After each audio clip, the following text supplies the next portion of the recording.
आलू दाल खा खा के तो बोर हो गए हैं, तो चलो आज कुछ अलग सा बनाया जाए। तो मैंने यहाँ पर आज एक कटहल की सब्ज़ी बनाई है, जो कि इस तरीके से बनाएंगे तो बहुत ही अच्छी बनेगी। श्री जी चला कुकिंग में आप सभी का स्वागत है। चलो चलते हैं, रेसिपी बनाना शुरू करते हैं। मैंने यहाँ पर ले लिया है आधा किलो कटहल, जो कि मैंने कल मंगाया था मार्केट से। कल बाज़ार सब्जी वाला था तो मैंने कहा कटहल ले आना, लेकिन कटहल ला के देखा तो ये थोड़ा सा पका हुआ था।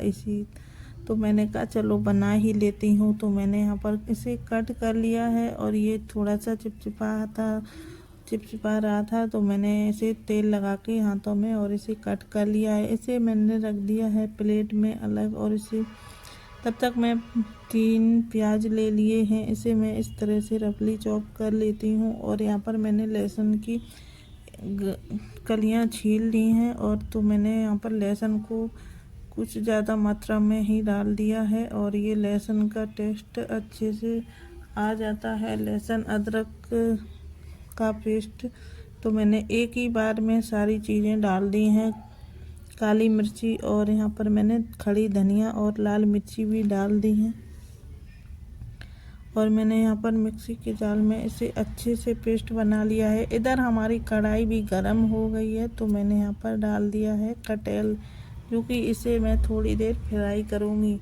तो ये मैंने थोड़ी सी हल्दी डाल के और मैं इस तरह से फ्राई कर लेती हूँ कटहल को।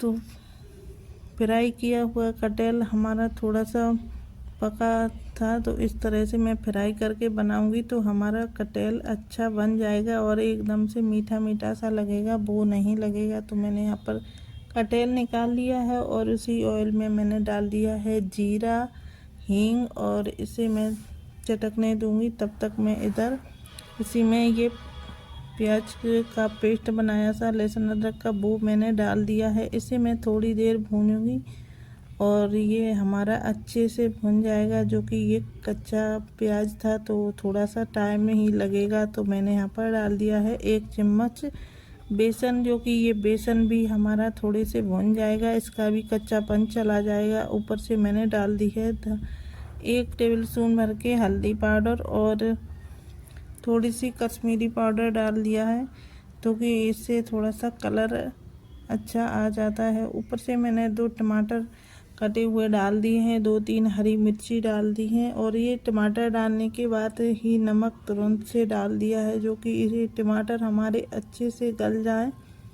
और ये थोड़ी देर चलाएंगे, थोड़ी देर ढक के रख दिया था तो हमारा अच्छे से ग्रेवी बन गई है। ये देखो टमाटर हमारे बिल्कुल भी गल चुके हैं, और ये मैंने यहाँ पर थोड़ा सा पानी डाल दिया है ग्रेवी थोड़ी सी इनहेंस करने के लिए, और इसे ग्रेवी भी बन गई है तैयार हमारी। इसी में मैंने डाल दिया है फ्राई किया हुआ कटहल, जो कि ये कटहल थोड़ी देर हमारा भुन जाएगा और ये हमारा थोड़ा सा पक जाएगा कटहल, जो कि थोड़ा सा कच्चापन है, अच्छे से गल जाए।